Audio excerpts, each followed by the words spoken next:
What's the percentage of private provision in the NHS? It's currently in the minority. What is it? And they have the what ability is it? to What grow is, that. what is it? But tell our viewers, because you're... 10 billion. No, what is it? It's 7%. Joe, it's 7%. No, because we need to be clear, because people will you claim you're scaremongering. For a second, I'm trying to answer your questions, but you won't pause to let me tell you that there's £10 billion worth of money shipping out of the NHS into the private sector. You're 7%, as you rightly said. And when was most of that done? Well, it's been under done Labour over the years. We want to roll that back. Right. We want to bring that back in-house. Right. So let's get it right. It's prone to predators. Can I just say, Andy, you keep accusing me of interrupting you.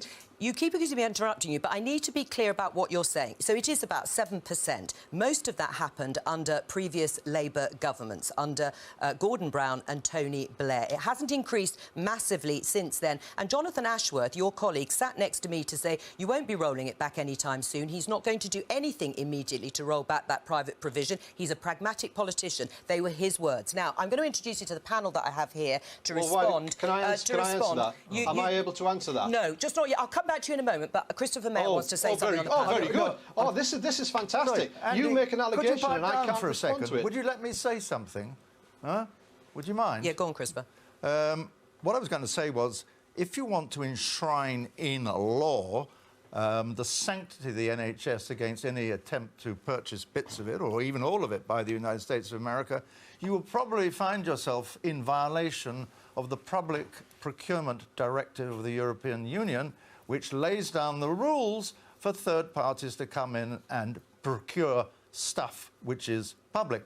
So even if you want to, even if it was viable to go down the path of enshrining this in law, you'd have to wait until Brexit had been achieved. Andy?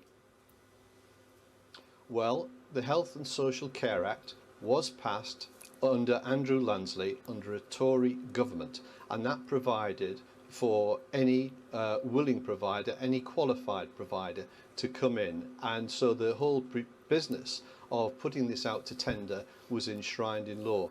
What Jonathan Ashworth has said quite clearly, that we reserve the right to use the private sector when we want to use it. That's a wholly different matter from putting that out to tender. That's a completely different issue. And that is exactly how the position was prior to the Health and Social Care Act, and it's a position to which we can lawfully return.